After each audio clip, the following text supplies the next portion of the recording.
Hey, what's going on, y'all? This is JD of JD's Man Cave, and we're here again tonight on a Saturday night, 7 o'clock as usual. We have some hot topics coming up tonight, and I have a couple of my guests going to be joining in a few minutes. But until then, we'll sit around and talk about the events that have been going on in the past couple of days. We have had an eventful week this week. And there's only about 30 days left before the November elections. And I hope that you're registered to vote and ready to go and vote. Early voting starts in a week or so, I think. And we need to get out and make our voices heard this year because we got a lot of work to do as a country. We got a lot of healing to do. A lot of mishaps have happened under this legislature, and we need to get it out of there. We need to get some things straightened out, as they say in a old blues song. Let's straighten it out. Let's get out there and straighten it out, man. That's what I'm looking forward to. If you have to, grab somebody and take them with you to the polls. I'm not really telling people who to vote for, but I just want you to vote. You know, it's just a crying shame that we have been subjected to the idiot that we've had for the last 4 years. So that tells you where my vote is going to be going. But I'm not trying to influence anyone. I'm just making sure that we, as a black people, get out and use our power, because black voting is a privilege and an honor, and it has been bought with blood, sweat, and tears, and a lot of protesting and marching. And we stand on the shoulders of those that came before us, and we need to make a good showing at the polls to let them know that we are still here. We're not going anywhere, and our vote and our voice does matter. So let's get out there and vote. Get yourself registered, get out there and take care of your business. But nonetheless, let's get started with one of today's topics. I want to talk about the fact that this president and his wife have come down diagnosed with COVID-19, the same disease that he said was a hoax, that it's not that, not that tragic of an event. And we have only had 200,000 people in the United States to die. I say there's 200,000 people too many. And a lot of, he wants to downplay it and act like that's not a lot of people. But if it was one of your family members, it's one too many. So let's just understand that this pandemic that hit the United States was forecast and was being prepared for by the previous president, Barack Obama. But because Barack had set up a contingency plan for this pandemic, and it was done by Barack, Donald Trump saw fit to dismantle that panel that was in place to fight such a pandemic and to totally ignore the forecast, so to speak, that a pandemic was possible of epic proportions. And we actually have to understand that it is a fool who does not heed warnings, especially educated warnings. When someone tells you something and they are educated and have the facts in place and you still ignore the warnings, then you by far are a fool. And you ended up making a fool out of the entire United States and costing so many lives that did not have to be lost. But that is who we ended up in the White House, because we as black folks and majority of the United States chose not to get out and vote and make our voice heard. So we need to make sure that we get our behinds out of the house this year and get in the car or mail it in, or however you're going to get your vote in, but just make sure you get your vote in. Because I have personally voted since I was 18 years old in every election that I'm eligible to vote in. and I refuse to not make my voice heard, because if I get ready to complain, I want to at least say, hey, that's not who I voted for. But if you don't get out and vote, and then you sit back and complain about what's going on in your life and what's happening in this country, then you already nullified yourself. So, as they say, ain't no crying after the party over. After the party over, don't start crying. You should have got there early and got you a drink or two if that's what you wanted to do. But they done put all the bottles up now, so ain't no crying. You just stay drunk, sit on the sideline and be quiet. Yeah, that's how it's gonna work.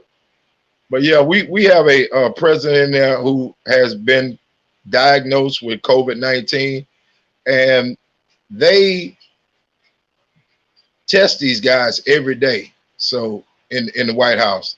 So and then Trump talked about this vaccine that he wants everybody to try, that's supposed to be so effective. Yet why isn't he taking it, or why hadn't he taken it if it's so effective? And he ends up with COVID-19. He also was one who laughed about people wearing masks and mocked the process of wearing masks, and said people wearing masks look stupid. Now who's looking stupid? You know, I wear a mask everywhere I go. And I just had a COVID test 2 days ago, and it came back negative. So who's the dummy now, Donald? You know, so you have to ask yourself,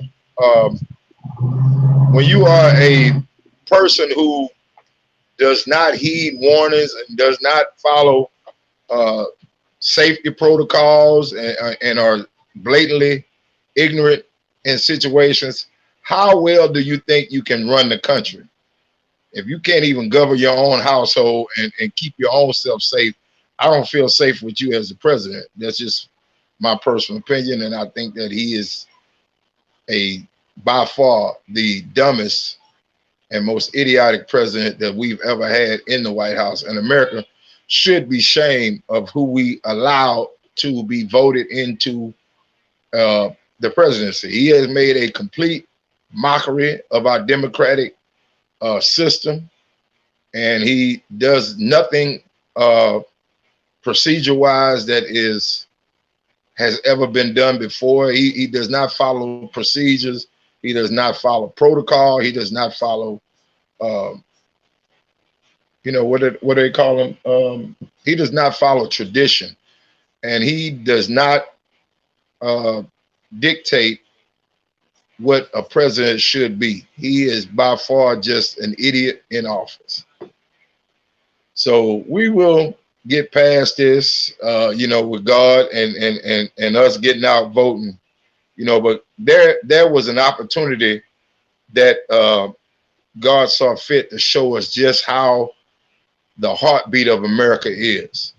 Donald Trump represents what the true feelings of America on the underground level. You know, when he came out with all his racist rhetoric, all of his propaganda, all of his hate speeches, you saw racists and hate groups coming out of the woodworks. You know, you saw these videos of these white guys getting knocked out, you know, running their mouth, thinking it was okay because Donald Trump was in the office, that they can call black people out of their names and use racial slurs, and just so much came out, you know. And that's really a underlying culture that was going on in the United States. And because so many black people had made $1.50 over bus fare, they felt that we had made it as a race. But God had to let us know that we still have a lot of work to do, and the United States is still as racist, if not more racist than it's ever been. We end up, you know, being, what do they call it, discriminated and battered and brutal, you know, police brutality, and all these different things have come out over this last 4 years. Now, we as a black people have to get out and vote, make our voice heard, make our power felt, And the thing about it is, we have, with this upcoming election, we have two things that can happen. Either he can end up back in office again. We can sit back and relax, and he can end up back in office again, and we can show that America is truly racist by the culture.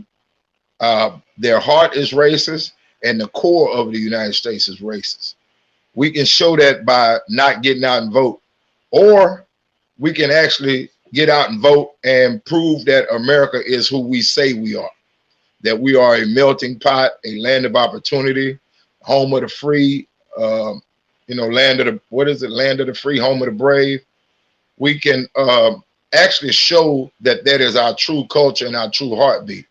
Or we can keep this same idiot in the office and prove that we have no backbone and no progress has been made in the United States. This is a man who spoke of hate, prior to, his hate rhetoric was blatant throughout his complete campaign. And we have not survived this at all. We have actually had some tragedies that happen, and policies have been put in place that make it harder for blacks and other races in this country to function and to move forward.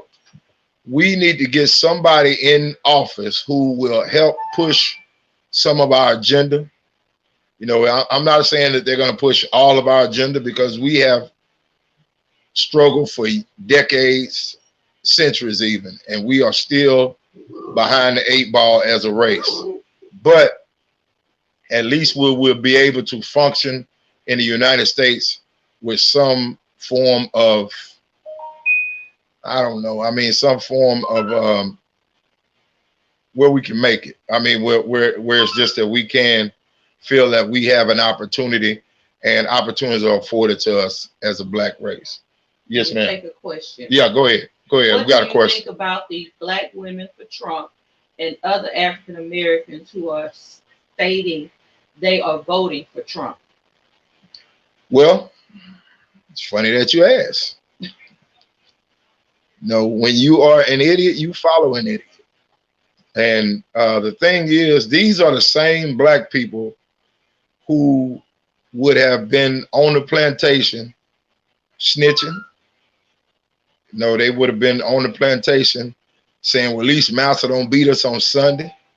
He beat us Monday through Saturday, but Sunday he takes the day off and don't beat us as bad. We don't have to eat. We at least we eat. We eat the slop, but we eating. These are black people who have a defeatist mentality. We have been taught to try to please Master, try to appease Master.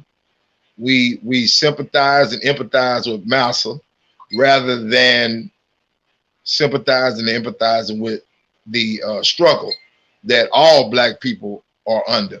We have to understand that until all black people are afforded an equal opportunity and have access to the same financial, educational, same living quarters as white society has, we haven't made it. When we are still 400 and some odd years behind. They had a 400 and some odd year head start on us before we were financially able to get a piece of the American pie. And still, even at that, they have put up walls and fences for us to have to jump, and hoops we have to jump through, fire rings and all that we have to jump through to receive the same thing that white people will receive with a minimal effort. We have to give above and beyond the call of duty to get things to move and shake for us. We are discriminated and pushed out of financial situations that could better our community, our homes, our families. We are discriminated against in so many educational endeavors that we are not afforded. So we have to understand that we are behind the eight ball when it comes to so many things. For a black person to support someone whose agenda truly speaks to suppressing us even more, then I don't know what else to call you but stupid as hell. I mean, that's just plain and simple. I don't know. You know, I could be wrong. I maybe it's something I'm not seeing.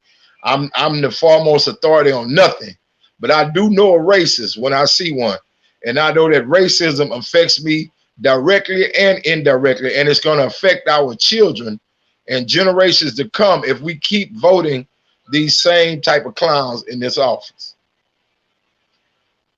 Bernard Lane says, we as black people are fighting two races, European and the black race.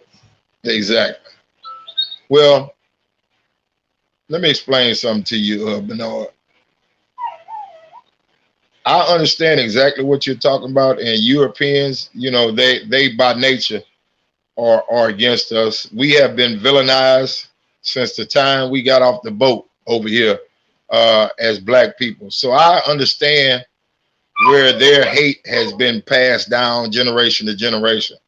But you have to understand that the hate of black people upon black people has been passed down from generation to generation. We were taught during slavery to hate one another.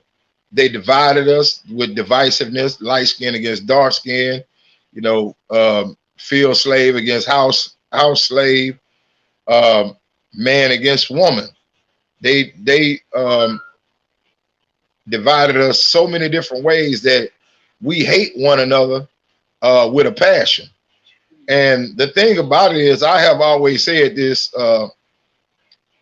black people gonna be all right. It's them niggas that's in trouble. Niggas not gonna make it. And to me, nigga is not a color.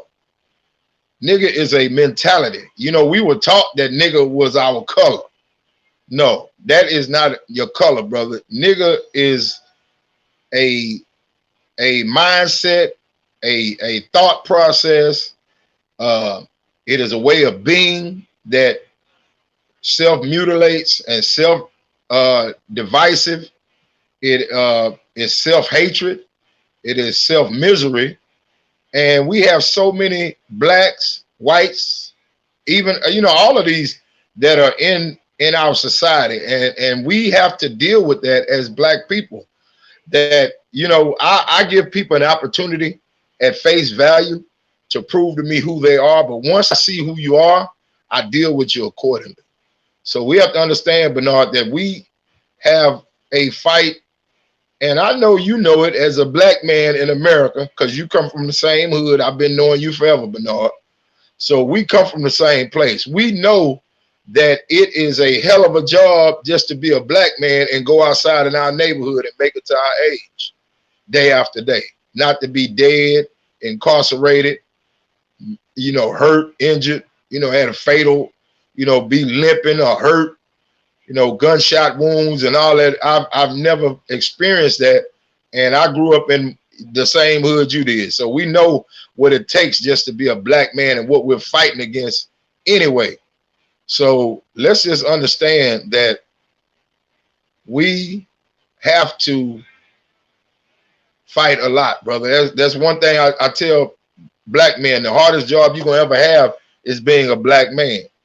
We have to fight, fight, fight, brother. And we have enemies coming from every direction. Sometimes our biggest fight is internal. We fighting ourselves and the you know, the things we put ourselves through. We end up being drug addicts. We end up being alcoholics. We end up being whoremongers. You know, we do so many self-defeatist things that take us out of the game. That's why I hate, Bernard, when I'm riding down the street in my neighborhood and just see so many black men during the middle of the day that are normal working hours, just hanging out on the corner, drinking beer, you know, smoking weed, smoking cigarettes, just hanging out. Each one of those black men represent a fallen black household, because without a black man in a household being a husband, a father to his, to his wife and his kids, that has weakened our entire community. We as black people at one time had the strongest family community type units ever in the United States, period. We got married through even through slavery and through possibility of persecution and death or injury. We were still getting married and raising families together. We were white people would break us up by selling them off, getting them off the plantation, sell the kids, break the family up. But we still, as a black people, found a way through struggle and through Christ to stay together and be a family unit and work and show productivity as a black family unit. But nowadays, there has been so many obstacles and structures put in the way to break up to diminish the black man's power, to break up the black family unit, to just weaken us as a culture and as a family unit, because there is power in unity. And believe me, white folks do not want us to get together and unify or be strong in our culture and understand who we truly are and the power that we possess. So we have to, as black men, we have to get back to our responsibilities to our society. We have a responsibility to help raise the kids that we make, not be like Johnny Appleseed, drop a seed here and run off and go somewhere else and start a family somewhere else and have kids over here. I had an uncle. My uncle was a great guy.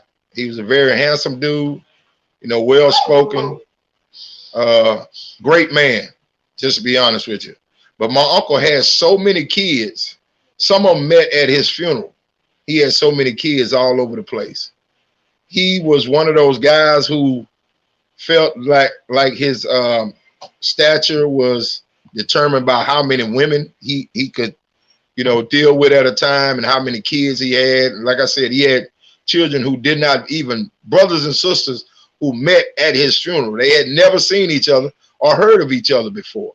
And that to me right there was just a tragic family structure that did not have to be. And that was just the manifestation of what I'm talking about when I say that we got to get back to our responsibility as black men and start taking care of our society.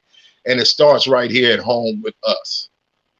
Yeah, go ahead. I have another question coming up. Hold on, y'all. What you got? It's a statement. I say, this is Keisha.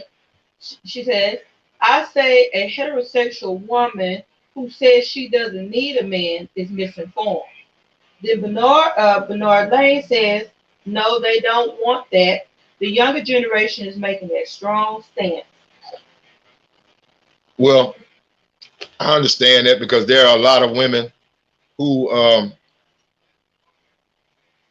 let's just say they've given up. They've given up because the black man has not stepped up.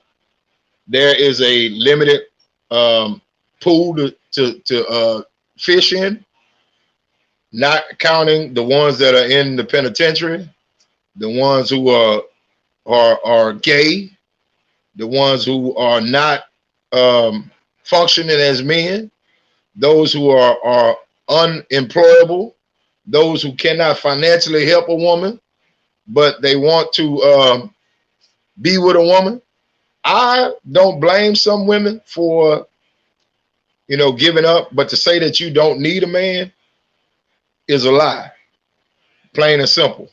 Because let me tell you something, the human being as a person, as a creation of God, was not meant to be by themselves. God's ordained a man and a woman to be together. He said it in the Bible that man should not be by himself. He needs a helpmate. And for a woman is not complete unless she has a man, and a man is not complete unless he has a woman. Period. That's by God's design. The rib and the rib cage need each other to be complete. You know, so we have to get back to a Christian outlook on life, get back to God's ordination of what a man and a woman should be, and what his true intent was for our creation. We are meant to get together and be fruitful and multiply, but that does not mean multiply with everybody. Be fruitful all over the earth. What you want to do is you mean to get with your wife or your husband and be fruitful and multiply and raise a family, because that unit is what makes the entire society healthier, stronger, and produces better human beings and makes society better. So any woman that says I don't need a man, any man that says I don't need a woman is a damn lie, period. Because we all need each other. We are here to serve and support one another, mentally, physically, spiritually, emotionally. I know as a married man, I was divorced for 25 years. And many people say, well, man, how would you get married after 25 years of being divorced? Let me tell you something. I played every game you could think of. I thought I was a pimp, a player, a hustler, or this or that and everything. And I ran from so many responsibilities till God had to sit me down and say, look here, man. He sent me to the penitentiary and sat me down and said, look here, man, I got something else for you to do. This is not your life. Ain't nothing working, because I ain't gonna let it work, because you are not coming to your true calling and the intent that I put you here for. So until I set my behind down and got myself together and got my mind right and got closer to my creator, then was I blessed with a beautiful, loving, supportive, intellectual. I can go on with 150 adjectives. If I had a thesaurus, I could go on all night about how great this woman is. And I had said to myself, I'm good. I don't need a wife. I'm gonna finish this thing out on my own. And lo and behold, God said, no, that is not what you are ordained to do. God sent me my wife. He sent me the rest of my life. You know what I'm saying? And ever since I accepted God and his true calling on my life, I haven't had a bad day. Everything has been prosperous. Everything I touch feels like it turns into gold and it's prosperous. So I thank God, and I thank the fact that I had discernment enough, and he gave me enough wisdom and good sense to grab this woman and make her mine, and don't just treat her like it's a casual thing. I tell any black man, get yourself together first, then go out and find you a black woman and love on her harder than you ever loved anything in your life, and watch God's blessings come in your life. Plain and simple. Say again. And that brings rest. Exactly. I was going to say, the thing about it is, we as black people are so enamored by a finished product. We don't want to put work in to get something straight. We want it to be shiny and new when we get it. We don't want to polish nothing up. We don't want to buff it. We don't want to knock no dents out of it. We don't want to knock the rust off of it. We don't want to, clean the white walls on it. We don't want to do nothing. It's got to be shiny and pretty when I get it. But nobody is like that unless they 16 years old, 17 years old. Because after 16 and 17, that's when the world start putting pressure on you and start hurting you. For real. You get long-lasting hurt after that. So you have to understand that you are a broken product and she is a broken product. And with that, you have to be willing and insightful enough and guided by divine intervention enough to understand that y'all need to help put each other back together. because she's gonna come with some hurt and some pains from old relationships, and you gonna come with some mess too, brother. So let me tell you something. Find you a woman that's willing to help you with your mess and unpack your baggage, and you help her do the same damn thing. Because Lord knows you gonna get old one day. And let me tell you something. Ain't nothing worse than that old cat sitting over there in that corner at the club with that bottle in front of him, and he done fell a damn sleep at the table when he should have had his old behind home, still trying to hang out with the club and still trying to pick up one of the young girls and spend that little old Social Security check on them. Man, them girls get tired of that Social Security check, Pops. Let me tell you something. You don't want to be that cat. You better have you somebody in your corner that you've been taking care of, and they're going to take care of you, because it's going to be a day when y'all going to need to lean on each other. And if you ain't got nobody and you don't need nobody right now, you going to need somebody eventually. I promise you that. Because, hey, man, look here. Your health ain't going to stay the same. You know, as I used to tell my father before he passed, old parts wear out, brother. That's just what they do. If you keep on grinding them parts together, they're going to wear out. There's knees, elbows, back, hips, everything, ankles, toes, feet, everything start hurting.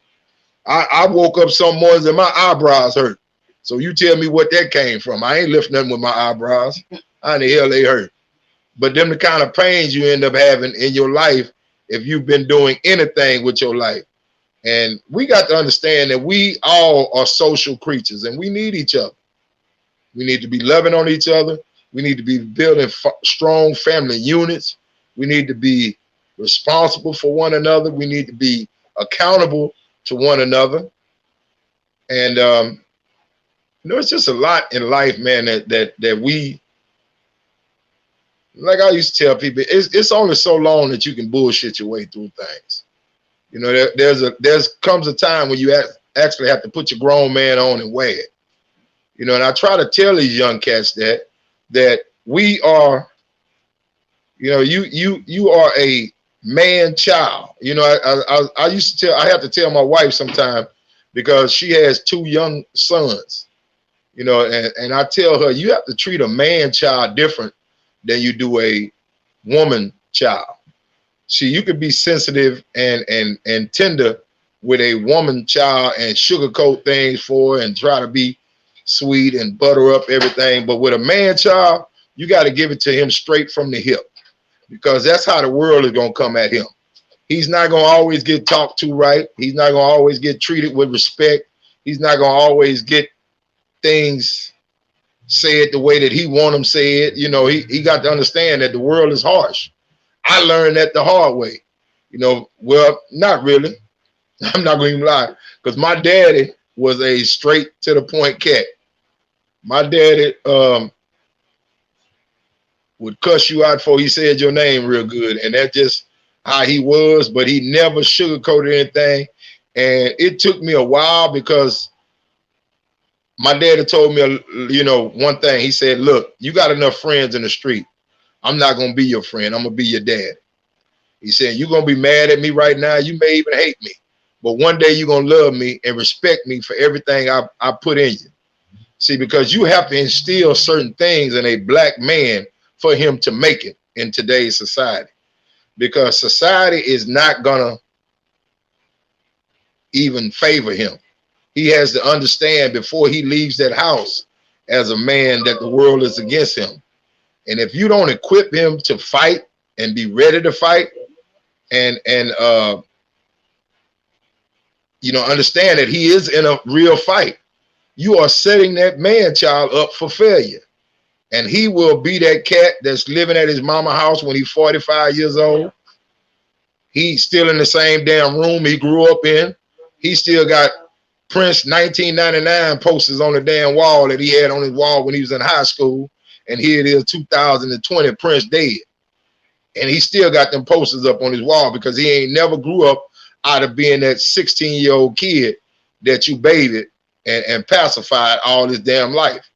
So you got to understand that you have to be a little more stern with a man child, period. And for a man to not be able to endure what he gets at home, he definitely won't endure what he gets in the streets. I can tell you that for sure, because I've been at the house and I've been in them streets. And let me tell you something, them streets ain't kind. Them streets got some corners you don't want to turn on. They got some dark alleys you don't want to go down.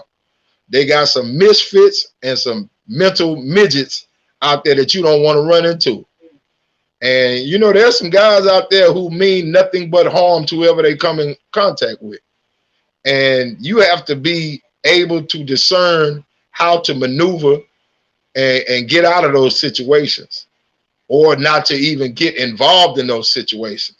There is a lot of cunning and skill that it takes to maneuver through the streets and through American society, period, as a black man, because we are discriminated against. Like Bernard was saying, we have to fight against Europeans and we have to fight against our own black people. And the thing is, sometimes black people will come, as they say, a wolf in sheep's clothing. You know, they'll be smiling in your face and stab you in the back at the same time. And there's a lot of jealousy, there's a lot of hatred, there's a lot of self-hate, and a lot of just get overness. I don't know if that's a word, but we're gonna use it today. Get overness in the black community, man. We try to get pass on each other, man. We try to pull the wool over each other's eyes. That's why there's so much distrust, because you know, we couldn't trust each other during the slavery times, and we have never developed the trust, man, because there are so many backstabbing, jealous-hearted, want to be in your place type people out there in our own black community. Instead of helping a brother up, we rather step on his hand and push him off the ledge, rather than just bending down and bend your back a little bit and lean and help him up. And if y'all get together, y'all can work together and make something work out. But man, we as a society are really ridiculous when it comes to working together, brothers working together. It's ridiculous, man. And I, you know, really just have to laugh sometimes to keep from crying, because, you know, if you really, and then the thing about it is, a lot of times, because I can tell you this, I am one of those people who have tried to help brothers over and over again, and I have been let down over and over again. But let me tell you something about me. I never give up on my people. I don't care how many times I'm disappointed by other black men or other black business owners, other black this or that. I will never stop supporting black, because we all we got, man. Really and truly, you have to understand that we were all we had on that slave ship. We are all we had through slavery. We all we had through the civil rights movement. We've all we had in the late 80s when they tried to put the whole black race on crack. We were all we had during the you know, just the 70s, when they were trying to beat us into the ground. Dogs and water hoses and all of that. We would go to church and get together and sing songs of "We Shall Overcome" and help each other out. We were able to pull off boycotts and all that because black people worked together and made it happen. Nowadays, you can't get us to work together on nothing. You can put you can't get. I come to realize that there are brothers who have good jobs, and their jobs will be hiring, and they won't tell another brother, "Hey man, come on out here and get a job out here where I'm at," because they feel like if you come out there and get a job with that, they're gonna lose some of their income or something. I don't know how the hell you figure that, because they pay everybody a fair wage wherever you at working if you got a good job. But that's just how black people function. And I understand that sometimes you will help a guy and he get on the job and he disappoints you. But you still can't stop and give up on your people because of one bad apple. You look for another apple. That's all you have to do. Because there are so many different personalities, so many different educated brothers out there, and so many who are lacking simply an opportunity to prove themselves. But so we need to just understand that we as a people and as a society need to start working together again. Because we can't go on like this, man. We are standing around hollering Black Lives Matter, this and that, protesting this and that, but Black lives don't even matter to us. We don't even treat each other right. We kill each other every day. We hurt each other. We victimize each other. We brutalize one another. But when the white folks do it, we want to scream and holler. But you have done it to your own society and in your own social circles time and time again. So if you don't respect you and you don't treat you right, let me tell you something. White people are not going to do it either. You can't expect them to. They are used to mistreating us because their ancestors mistreated us. And for us not to even treat each other right, they're definitely not going to adhere to it and start treating us right.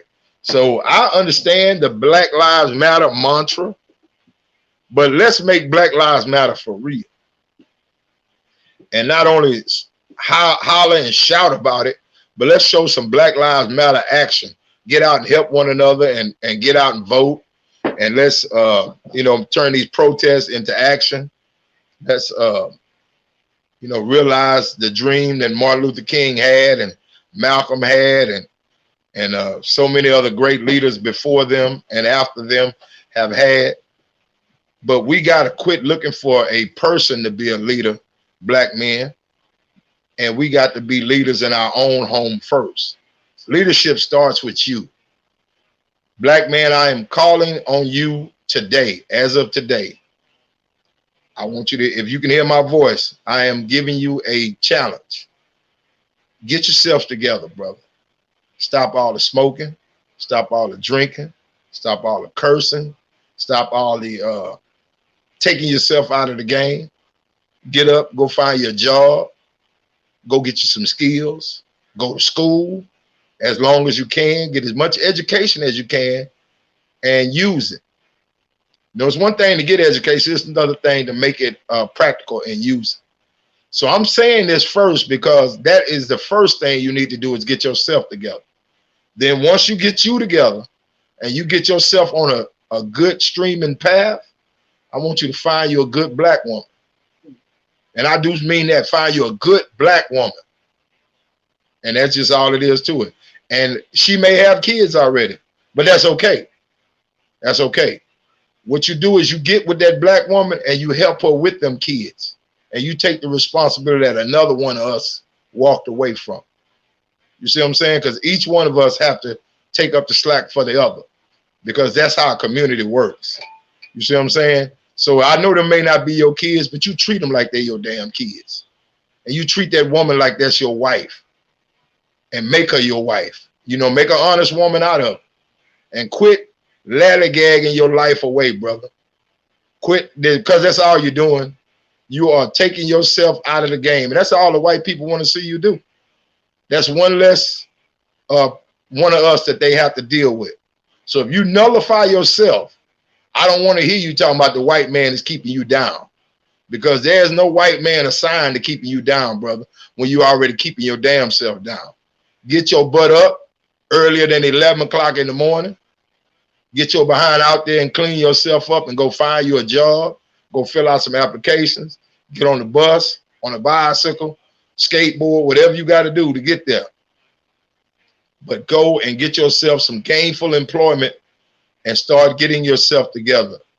Because I am a firm believer, just like women used to say, there's no romance without finance. Brother, you cannot do a thing in America without money in your pocket and a good stream of income coming into your household. You cannot build a household that's worth a damn. And that's just all it is to it.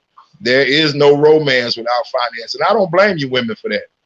Because if a brother is not willing to show himself worthy, I don't blame you for not giving up the goods. I don't blame you for not dealing with him. I don't blame you for going to the other race. I don't blame you for going to each other. I'm just being honest with you. That's just how I feel. I understand your plight because I was a barber for so many years. And I could not believe the stream of idiots that came into that barbershop and the conversations that I was privy to that you women have never heard But those conversations reveal to me how many idiots we have just floating around in this society. There were a few of those brothers that I told they were modern miracles of science, because I did not understand how they got as old as they had gotten by being as crazy as they were. And they would have some conversations later that I was like, ain't nowhere in the world a woman is dealing with that right there. But I know that y'all try. I know y'all try to make, look, as I used to say, you trying to make chicken salad out of chicken, you know what, out of chicken crap. Yeah, it ain't gonna work. I don't care what kind of seasoning you put in, it's still gonna be, you know, crap. So I understand what your plight is. I sympathize with you and empathize with you. That's why I grabbed me the best one I could find, and that would adhere to me and would love on me. And I decided and made up my mind that I was going to love on her and take care of her from now on. And that's just what we have to do. You have to make a conscious decision in a relationship that you guys are going to be together and nurture each other and take care and repair each other. Now, once you start repairing her, you'll find out that she works just fine. And she start repairing you, she'll find out you work just fine. You might have had a dent in you before, but she knocked that dent out. She washed that thing off. She waxed it. She buffed it. She polished it. Next thing you know, that thing was shining and looked good going down the street. You know what I'm saying? So, fellas, you just have to be, what do they call it? You have to be cognitive of what you're doing with your life and how to better yourself first, and then be better for our society, because we got a lot of work to do. And I'm going to just be honest with you. I don't care what nobody say. Most of the work starts with the black men. Black men, we have been running from responsibility since the Garden of Eden. We do not want to be responsible for our mistakes, our foolishness, our shortcomings, we don't want to be called out on it either. We don't want to be called out on it. I want a woman. Let me tell you something. My wife will call me out on my crap. If I'm around here tripping and slacking, I want that kind of woman in my life that's going to make me a better man every day of my life. She will tell me, hey, man, that was stupid. Don't do that no more. Hey, man, that ain't how you supposed to do that. And guess what? Me being a grown man and not being an idiot about correction, I listen to what she got to say. I discern it. I counsel it with God, and I keep on moving, and I make the adjustments that are necessary. And that's how I live my life from now on. I have been granted a second chance and a second shot of wisdom. You know, my first shot wore off, so I had to get a second shot, and God gave me a second chance. So I take nothing for granted now. I relish every day, and I embrace every day as a new opportunity to get it right. So black men, let's start getting it right, man. Let's quit BSing our way through life. You know, because we have BS'd our way right into Donald Trump being in the office. And brother, let me tell you something. If we keep on BSing, we're gonna be back in the fields, picking cotton, plantation, and slavery. And let me tell you something. I am too old and too lazy to be out in the field picking anything other than my nose. That's the only thing that I want to pick, and I don't like doing that. So let's get out here and vote and get ourselves together, brothers, and quit nullifying yourself and find you a good, blunt, strong black woman that's going to help take care of you, and you're going to help take care of her. And let's start rebuilding our family structures and getting these households together. What you say? All right, let's couple of comments before you get off. Okay, go ahead. I love comments. Then we're gonna do hood shenanigans. Oh my God. Hood shenanigans. Right. So we got Bernard. He said, not just a black woman or a man, a good black woman. Right. Amen. He also said, you was talking about me telling you when you did some foolery. So he said I'm supposed to tell you. Right, okay. Right. Bernard, like I said, brother, I welcome it. Because my wife, let me tell you something, man. When me and my wife first met, I was staying in a 2-bedroom apartment with a roommate, right? I had a TV hanging on the wall and a couch in my living room, a piece of a couch in my living room. I ain't gonna say a couch because it was a sectional. That wasn't the whole sectional in the living room. And that was it. That's all I had in my bedroom furniture. And now here I am in a 3-bedroom house with furniture I got to get past and step over and slide to and pictures hanging all on the wall and house decorated. It looked like a woman lived here. And I get so comfortable in here sometimes, but I'll be sitting in the chair, just fall asleep. You know what I'm saying? But that's what a woman does for you. She makes your life better and comfortable.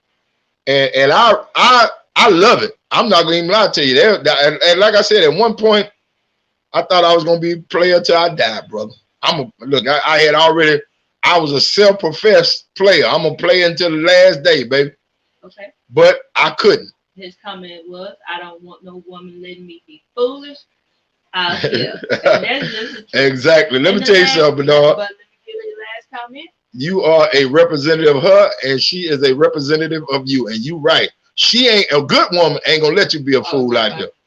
She not about to do it. My wife ain't gonna let me be no fool. She ain't gonna let me walk out the house looking any kind of way.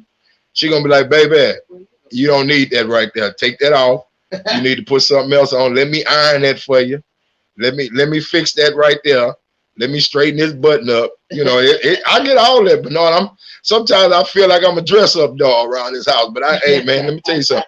When I step out, I'm strutting. I'm just gonna be honest with you, because I know my wife got me looking right and I'm looking good and I'm representing her. And she do the same thing when I take her somewhere. I have no problem showing off that little short woman of mine. Yes, sir, because she gonna be right. Okay, the Lord made a comment towards what you said about it. The rate we're gonna end up picking cotton again. Right. Put civil war, I guess you say, before picking cotton. What's that, Bernard? You gonna fight before they come out with that picking cotton? I know that, right, but look here. I'm gonna load mine up too and get out there. I ain't gonna lie, they're gonna have to kill me because I can't get in them fields, bro. It's just not gonna happen. My back, and I ain't built for that, man. That sun it feel like it be sitting on my shoulder when I'm outside just walking around. So I know daggum well I can't get out no field and pick nothing. So they're gonna have to give you some benefits for picking cotton. No, I need to go to the Social Security. Yeah, they're going. I'm gonna file for disability. I'm picking cotton. I can't do it, baby. And look here, I'm on blood pressure medicine. I can't be out there in that sun. I'm gonna come up with all kind of reasons why I can't be out there. I'm telling you now, I have a brain on me. Look, or either that, I'm gonna be in the house cooking. I'm gonna be one of them house Negroes that y'all talking about. Boss, is we sick? Is we sick? That's me. And I'm in there steady stirring and fixing spaghetti and everything else. And eating good. I promise you. And sneaking me a plate. And sneak, exactly. Now my wife gonna be in there with me. She gonna be there with you. Yeah, you gonna be the house girl. You gonna be cleaning up inside with me. I ain't gonna do it. I got to be outside. Had the church. Okay, well that's Sunday though. That's Sunday. Okay, yeah. let's I'm gonna be a little Nat Turner in me though. I ain't gonna lie to you. I'm a little Nat Turner. I'm running. I got a little Nat Turner in me and a little Harry. Look, and a little Harry Tubman. I'm gonna take some people with me. Sawed off. Yeah, we gonna. Hood shenanigans. Yeah. Let me tell y'all what I seen this week. I love my kids in the neighborhood. The ghetto games that we used to play, man. Let me tell you something. I love it. It ain't really a shenanigan because I did it when I was a kid. I love to see them little kids take a shopping basket because they ain't got no money to for their mama and them to buy them a hoop, a basketball hoop. So they be out there dribbling and crossing over with a kickball. It don't matter what kind of ball it is. They out there crossing over and dribbling and learning what they call it, agility and speed and all of that, balance and all that. And they playing basketball in a flipped over shopping cart, dunking and everything. I say, boy, look here. If this ain't my hood, and I love every bit of it.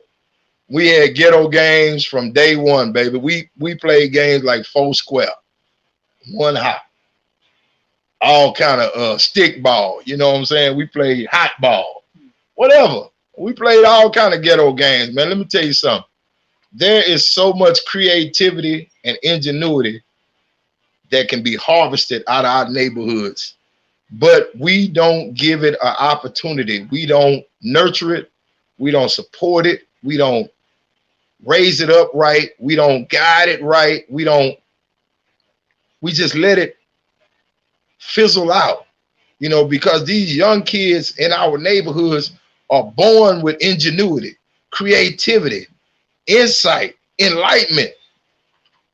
And so much of it end up going to the wayside because the same brother that's out there on that corner slinging that dope and adding that up and measuring them grams in his head and putting that money together and knowing how much it's going to take to re-up and doing his math and his percentages and how much it take to cut up a dime rock and a 20. Come on, man. That's a brother that could have been a hell of an accountant. If he had gone to school and been nurtured in that way, he would have been a hell of a banker or a businessman or something other than that dope man on that corner. And next thing you know, that brother is in the penitentiary for 35, 40 years, and all of that potential was either put in the penitentiary or end up in the ground. And that's happened so often in our neighborhoods, that is really ridiculous. And that's why when I see young brothers that are trying and are enthusiastic about certain things, I try to help them out and nurture them.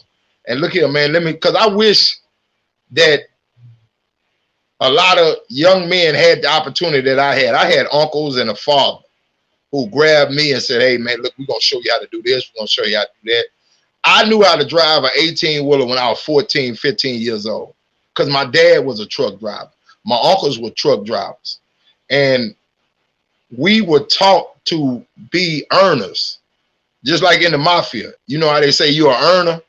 Well, my family, the men of my generation and the generation right under me, all of the boys, we were taught to be earners. We were taught how to work, what the power of working and a good hard day's work would bring to you, the enjoyment. The slumber of a hardworking man is sweet. We were just taught that at an early age, and that was bred into us. And that's the same way we have to be with our young kids today, because so many times these kids are left without a father, without a male figure in their life, and mother coddles them as a male child.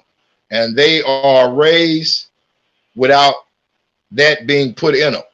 And if you don't deposit that into a young black man early, you end up with a sorry old black man because he has never learned the power of a hard day's work, the satisfaction of a hard day's work, the enjoyment of a hard day's work. There is a lot to be said about a hardworking man.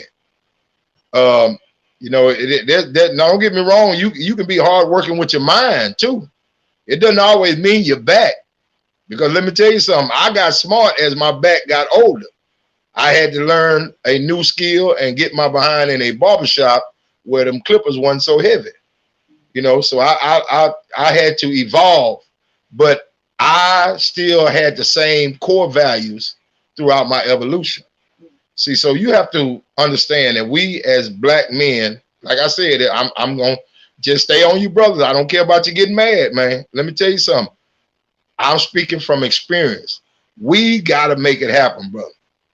I had to learn through attrition and through failure to become a make it happen type brother. So I know exactly the struggles that are out there, the pitfalls, the enemy, the fights that we have to go through. But there comes a time when you can't BS your way through it, brother. You really just got to do it. We can't sugarcoat it. We can't panty around with it. We can't do nothing but do it. That's it. You got to stand up and put your grown man on and do it. Be a man. That's all I ask, brother. That's the mantra for this week. We're going to get out there and start getting ourselves together. And then we're going to chip away at it and get our society and our community and our households together. So, brothers, this is JD from JD's Man Cave signing off. And I appreciate y'all for tuning in. And Bernard Lane, I thank you, brother, for the comments. And it's been great talking and passing on my information and my insight. So, man, look, I'll see y'all again next week. Same time, 7 o'clock on JD's Man Cave. Y'all have a great week. See y'all next time.